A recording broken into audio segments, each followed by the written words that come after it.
you in year one, what were those phases? I mean, we started really fast. Back in August, all the principals came together. Probably at the IMC for the first time, we had a large number of principals with technology in front of them, having the dialogue, learning about what this 21st century classroom kinds of research across the nation. It's about 18 months. Once a teacher has all these tools, then all of a sudden their classrooms operate very different than they did when we first started. Kind of change. I think when organizations are looking for the implementation of a large product or service, they sometimes want to cut costs, and the easy way to do it is by trimming down on the training piece. But in the end, what you get is dusty laptops in the corner. In our experience, the training support was ideal, and it was timely as well. Our teachers were trained on equipment and they had access to it the next day. So I learned something on Monday, I can try it on Tuesday. That's a great way to do it. It's not easy.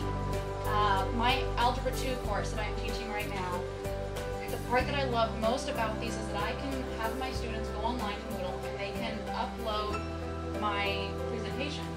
And I've figured out ways I can put it in that I kind of put a box over it so it's mostly hidden.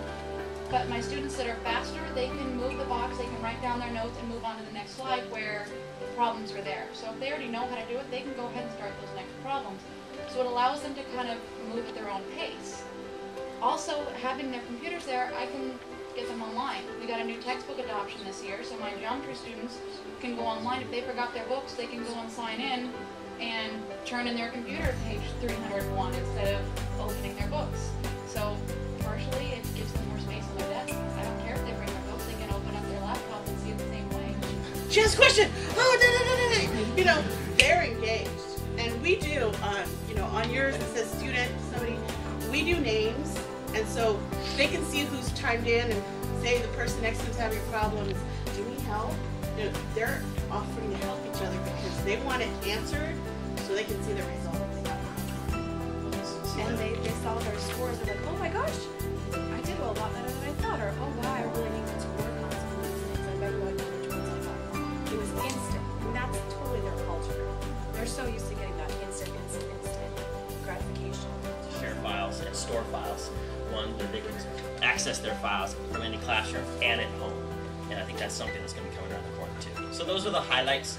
Program for Destination Math, so that students and their parents can have access at home or before school tutoring or after school tutoring.